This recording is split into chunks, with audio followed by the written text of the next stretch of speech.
Imagine this, you walk away, you stop explaining, you stop chasing, and for the first time, she looks around and realizes you're actually gone. Not angry, not begging, not trying to prove anything, just gone. And that is where the first stage begins. At first, she may not regret losing you. She may even convince herself that walking away was the right decision. She may expect you to come back, send another message, ask what happened, or find some excuse to reopen the door. Why? Because when someone becomes accustomed to your attention, they can begin to mistake your presence for something permanent. But when you finally step away, the pattern changes, and people notice changed patterns. Think about it. When something is always available, we rarely stop to measure its value.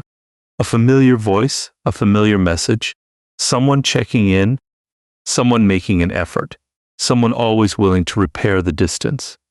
These things can become invisible through repetition until they disappear. Then silence enters the room, and suddenly, the absence speaks louder than all the conversations that came before it. This is the first stage, the shock of your absence. She may wonder, why isn't he reaching out? Then another thought appears. Is he really serious this time? And perhaps the most uncomfortable question of all, has he finally moved on? That question matters because your behavior has communicated something your words never could. You are no longer participating in the same cycle. You are no longer standing outside the door, waiting for permission to come back inside. You have accepted that the door may be closed. And that acceptance changes the psychological dynamic. But understand this carefully.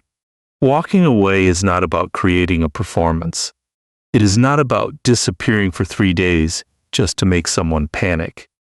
It is not about posting pictures to provoke jealousy. It is not about secretly watching whether she reacts. That is still chasing. Real distance is different. Real distance means you stop making another person's reaction the measurement of your worth. You stop asking, what can I do to make her miss me? And you start asking, what kind of man do I become when I stop abandoning myself for someone's attention?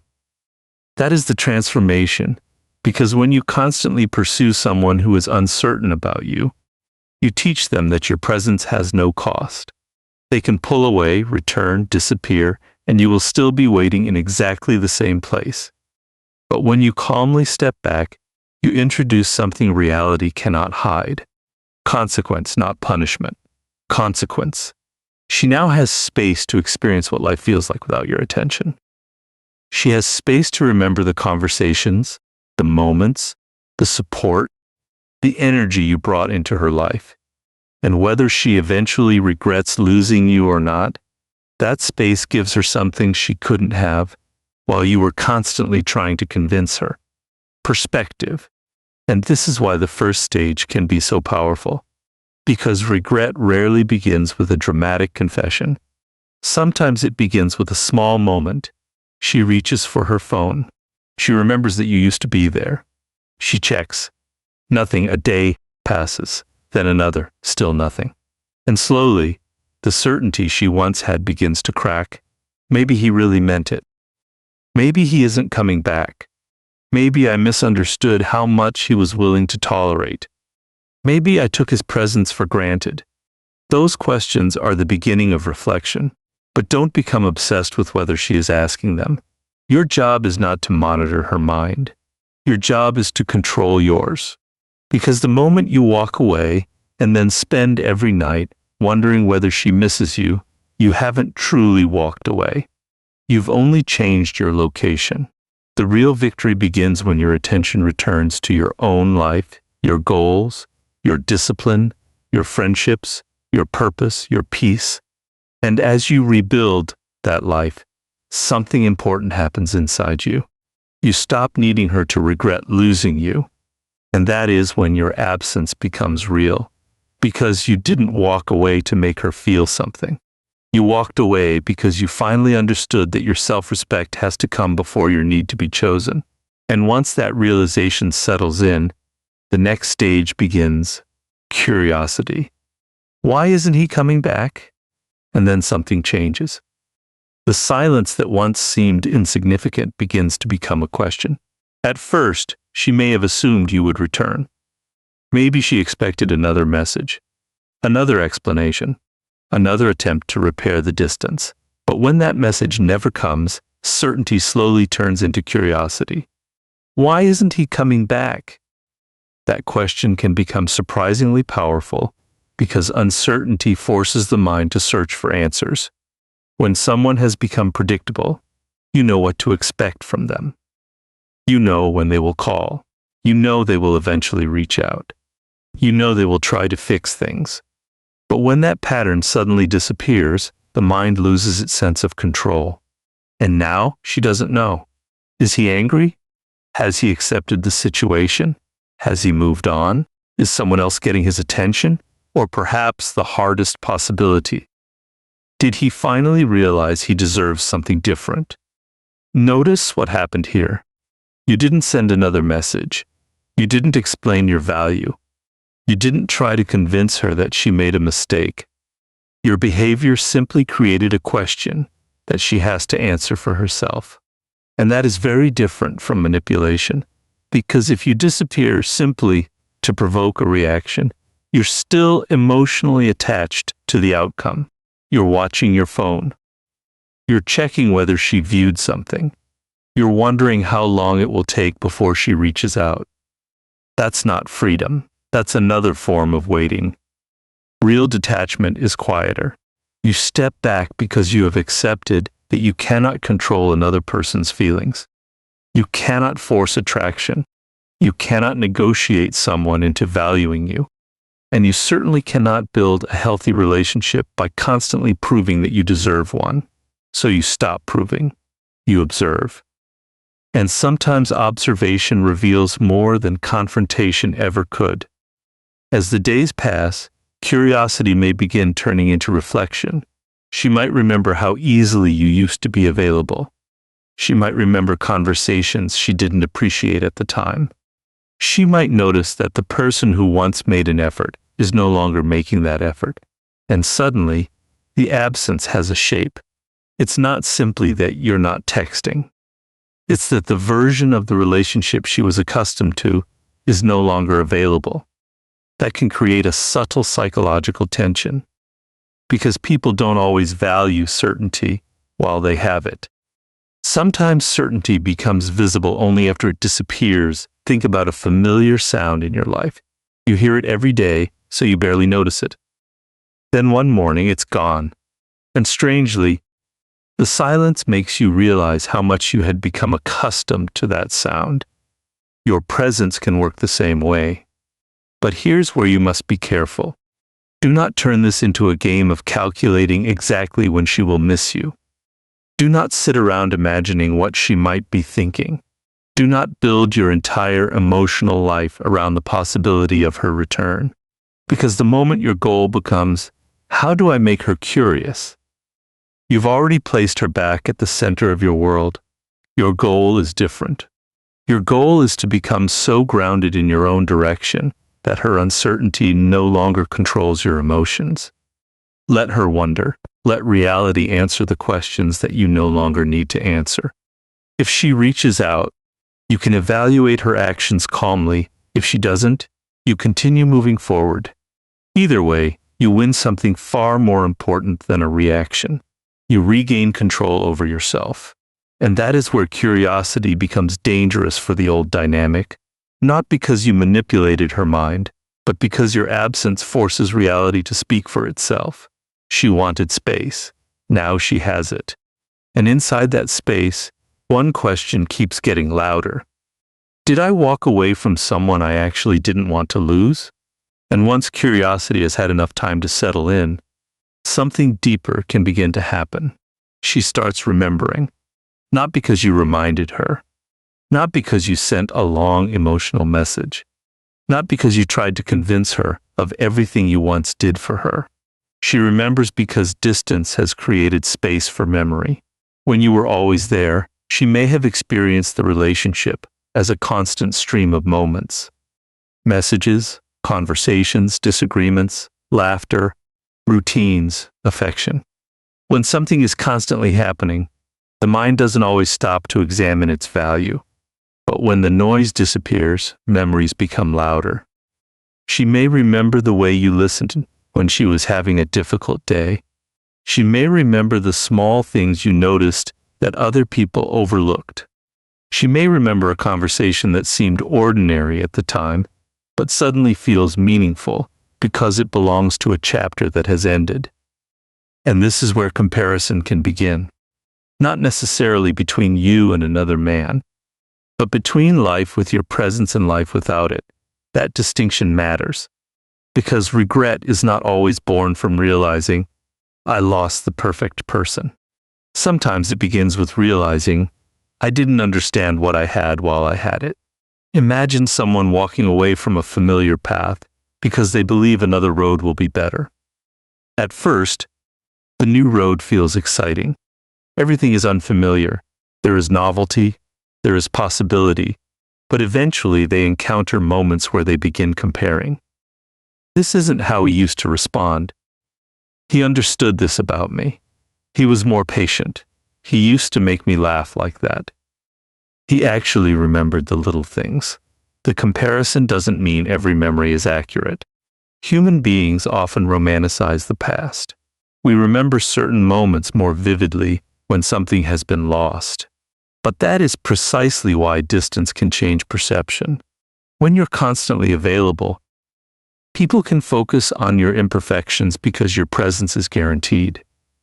When you're gone, they may begin remembering the total experience, the good moments, the emotional connection, the familiarity, the things that once seemed ordinary, and suddenly, what was ordinary becomes valuable.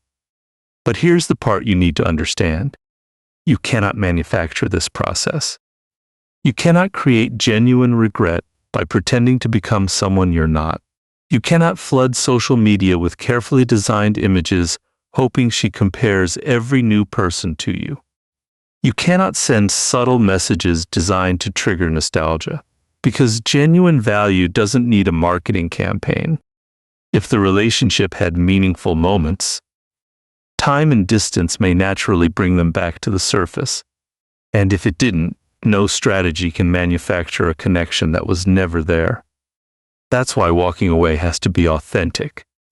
You aren't walking away so she will compare other men to you.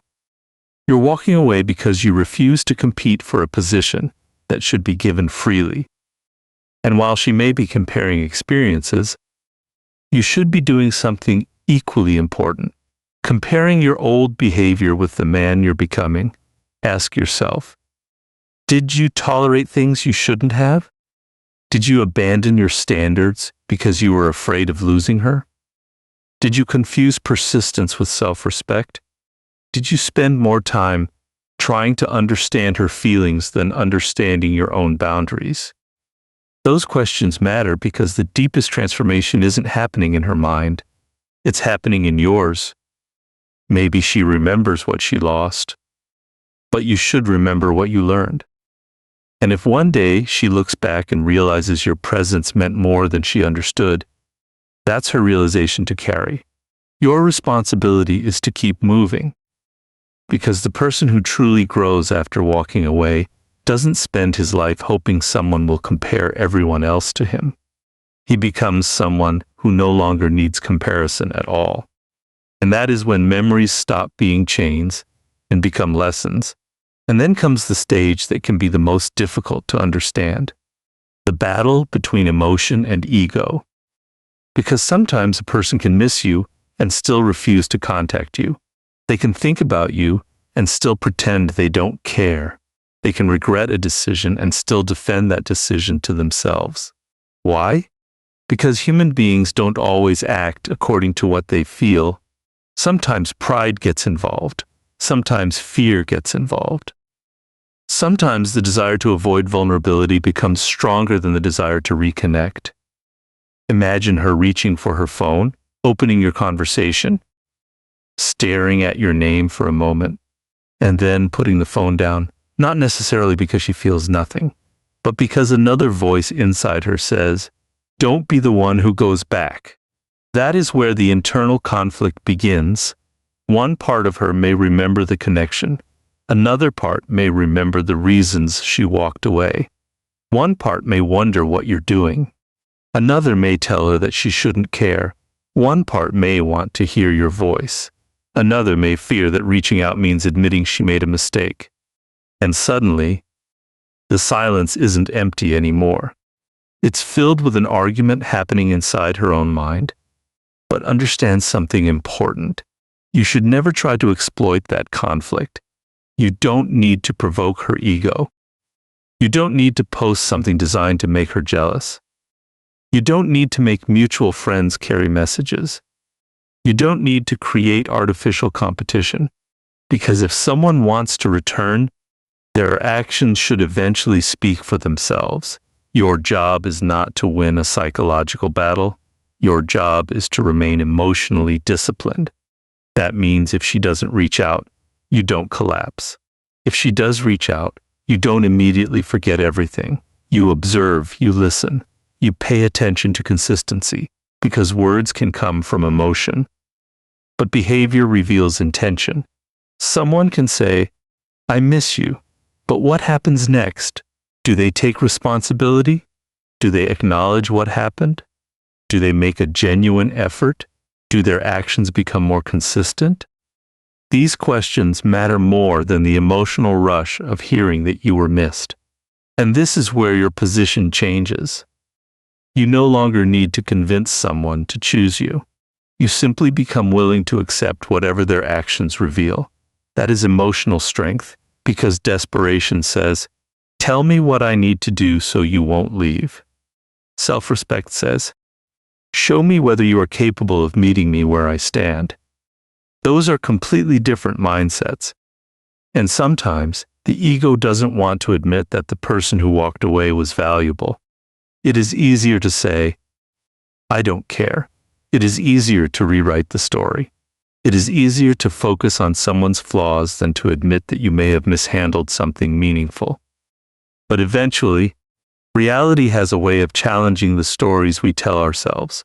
When the excitement fades, when distractions become quiet, when new conversations don't feel the same, when there is no longer anyone to blame, a person can be left alone with their own choices, and that is when emotion and ego can collide.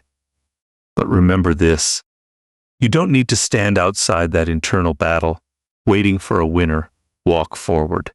Build your life. Strengthen your standards. Let her decide what she truly wants without pressure. Because if she returns only because her ego was wounded, the old pattern will eventually return. But if she returns because she genuinely understands your value and is prepared to build something healthier, that is something you can evaluate calmly. Never confuse someone's fear of losing access to you with their readiness to love you properly. And never let someone's regret become more important than your peace. Because the strongest person in this situation isn't the one who makes the other person surrender. It's the one who can hear, "I miss you," without forgetting why he had to walk away in the first place. And then comes the moment when curiosity, memories, and inner conflict finally meet reality. The possibility that you may not wait forever. This is where regret can become more serious, because while you were there, she may have believed that your attention was something she could return to whenever she wanted. But now she sees something different. You are moving forward. Your life is continuing. And the person who once seemed emotionally available at any moment is no longer standing in the same place. That realization can be uncomfortable. She may begin asking herself, what if he really moves on? What if someone else appreciates what I didn't? What if I had another chance and wasted it? These questions can create a completely different kind of reflection. It is no longer simply about missing your messages or remembering old moments. It becomes about consequences. But this is where you must remain grounded. Don't walk away simply to make her afraid of losing you. Walk away because you understand that your life cannot remain frozen while someone decides whether they value you. If she returns, don't let regret alone impress you. Look for accountability. Look for consistency. Look for changed behavior. And if she doesn't return, don't interpret that as proof that you weren't valuable. Sometimes people recognize value and still choose a different path. Your responsibility is not to force the outcome. Your responsibility is to become strong enough to accept it. Because the most powerful realization isn't that she may regret losing you. It's that you no longer need her regret to know you made the right decision. And now we arrive at the part most people misunderstand. The final stage isn't about whether she regrets losing you. It's about whether you have finally stopped needing her regret, because you can spend weeks wondering if she misses you. You can analyze every silence, every social media post, every small sign. You can ask yourself whether she is thinking about you, whether she compares you to someone else, whether she wants to come back.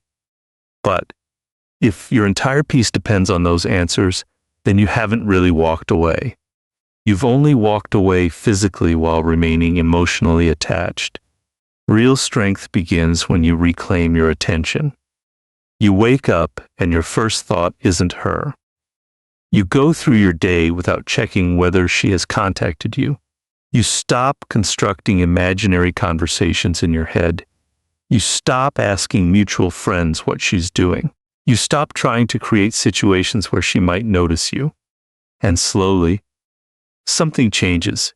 You begin to understand that walking away was never supposed to be a punishment. It was a decision to stop investing where your effort wasn't being matched, a decision to stop negotiating for basic respect, a decision to stop confusing emotional attachment with genuine compatibility. And if she returns, this is where your new mindset becomes important. Don't let the words "I miss you" erase everything that happened. Listen, but observe. If she says she regrets losing you, ask yourself whether her actions support those words. Has something genuinely changed? Is there accountability? Is there consistency? Is there a willingness to communicate differently? Because regret is an emotion. A healthy relationship requires behavior. Anyone can miss someone when loneliness arrives. Anyone can feel nostalgic when the past suddenly looks better than the present. But rebuilding something meaningful requires more than missing what once existed. It requires two people willing to create something better than what existed before. And if she doesn't return, that doesn't mean you lost. It means you received an answer. Sometimes closure isn't a conversation. Sometimes closure is recognizing that you cannot make someone choose you, understand you, or appreciate you at the exact moment you want them to. You can only choose what you will accept. And that is where self-respect becomes more powerful than regret. Because imagine reaching a point where she comes back and you can calmly decide whether she belongs in your future, instead of desperately hoping she does. Imagine hearing that she misses you without immediately abandoning your standards. Imagine being able to say, "I care about you, but I also care about the way I am treated." That is growth. You are no longer asking, "How do I make her regret losing me?" You're asking a much better question. Does this relationship deserve another place in my life? That question changes everything, because when you stop chasing validation, you become capable of seeing reality clearly. Maybe she returns, maybe she doesn't. Maybe she realizes what she lost. Maybe she moves forward. You cannot control any of that. But you can control whether you lose yourself trying to control it. And perhaps that is the greatest lesson hidden inside walking away. You didn't leave to make her suffer. You left to stop suffering from the same pattern. You didn't disappear to create fear. You created distance so you could hear your own thoughts again. You didn't need her to regret losing you. You needed to remember that your worth was never dependent on whether someone recognized it. So let her have her journey. Let her memories be hers. Let her choices belong to her. And let your future belong to you. Because the moment you genuinely stop needing someone to regret losing you, you become free. And that is the moment walking away finally becomes a victory.